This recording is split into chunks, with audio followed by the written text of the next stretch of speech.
Well, howdy, folks. I'm back. Another one of the rise and fall of the federal government that we're talking about. We're talking about things that are going on now in Washington, how it's affecting everybody, what they're cutting, what they're saying, what they're doing.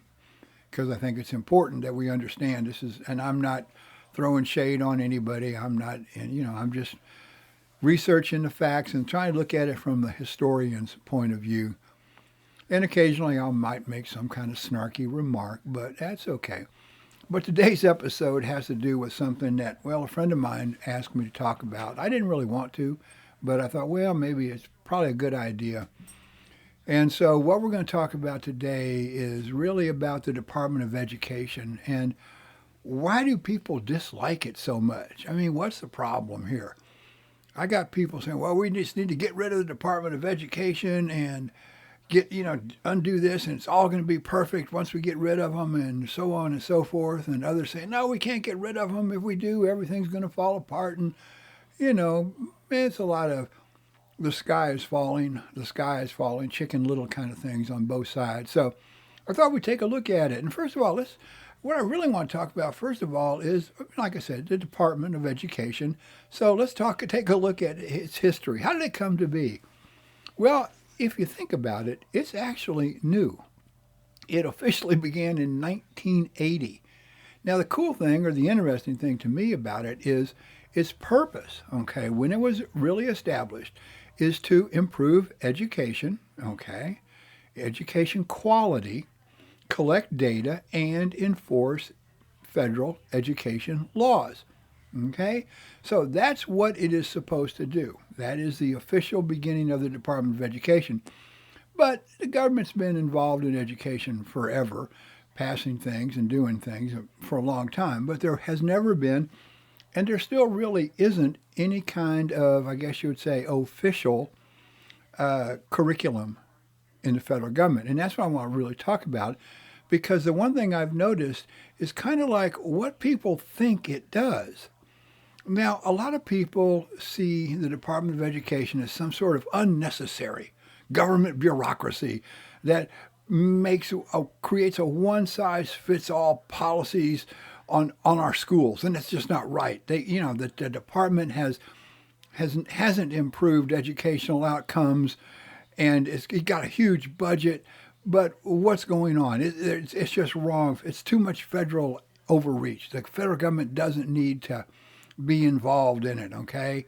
And so they say that standardized test scores and math and reading have stayed the same, okay? And so they're just wondering, is the department even necessary?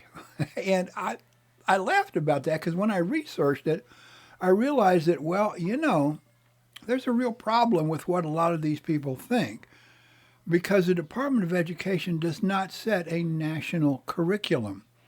Every state controls their curriculum. I know here in Texas boards of education control what schools teach. It doesn't come down from the feds. It's local, it's state oriented. That's why the books you see in schools, well, a lot of those are generated by the states who buy the most books. Okay, so California, New York, Texas, we buy a lot of books. And publishers are going to print those kind of books because that's where they make their money. So that, people who think that it is kind of this overreaching monolith that instills all this stuff on the poor, unknowing citizenry, they really need to, well, I'm going to say go back to school themselves because it doesn't do that. So what it really does, now, what it does is it oversees federal funding, okay? So your colleges, anybody that gets federal money, it oversees that money. Now, this is the interesting thing I find too. I think this is one of the problems. It also enforces civil rights laws in schools. And that's vital because if somebody doesn't enforce them, I can guarantee that there are multiple states which will do away with all civil rights if they are allowed to because they want to go back to the 1800s. I've told you that and I've talked about it and I've shown the correlation how that's what they're trying to do. So if there's no federal oversight of civil rights laws, well, they're going to try to go back in time. Okay. Now they are also supporting research. That's the departments. They support research to improve education nationwide, to improve it, to find out what's going on. Do they get it wrong sometimes? Oh, heck yes. Absolutely. But everybody does. I mean, I'm a computer guy. You give me enough data in the right program, I can pretty much make it say what I need it to say. Now, it does help shape U.S. education policy. It does not mandate any national curriculum. That's all the states. Every state controls its own curriculum. That's why a lot of these states in the South, bless their hearts, they rank real low on how educated their students are, okay, because the states control it. The states control it. Okay, so, but why then the anger? Why don't people like it? Well, controversies. We live in a day and age where I can say the sky is blue and somebody will argue with me and call me names and say, no, it's not, it's red or pink or green. And so some of their policies are No Child Left Behind in 2001. Now, this is when they came out with the standardized testing. They wanted to make sure, or try to make sure, that everybody was learning. Well, Americans, I'm sorry, I hate to say it, but American students aren't learning because it's being left up to the states. And standardized testing has actually taken the place of teaching, but that can all be edited out. That can be changed. And then there's Common Core in the 2010s. Now, again, this is seen as overreach. They're trying to come out with a common way of teaching math and certain subjects, and each state demanded it. Each state controlled it. It wasn't the federal controlling it. Now, this is the one I think is the big one. Title IX policies on gender and sexuality. We live in a day and age when we are in the middle of a culture war, okay? And so those issues, if you come in and say, well, you need to treat everybody the same, well, like I say, I'm in Texas. We got some folks here who do not want to treat anybody who is not a WASP, and you can look up what those words are. If they're not a WASP, they don't want to be treated. They don't want you treated. You don't have the same rights. And that's just reality. That's a historical fact that has been going on in Texas for generations now. And so people are calling on it to abandon it, to diminish it, get rid of it, and let the states be in control again. Well, if the states are in control, like I said, we're going to end up going all the way back to the 1850s. Okay, that's just the way it is. And that's the reality. And you can't really argue it because you can see it happening right now.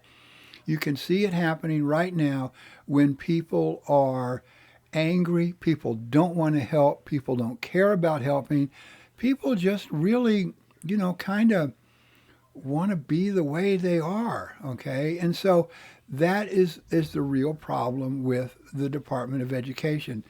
Not what it's doing, okay? Not what's happening, but it's just the way it is, all right? So if you really want to know what's going on with the Department of Education, that's it. It's controversies.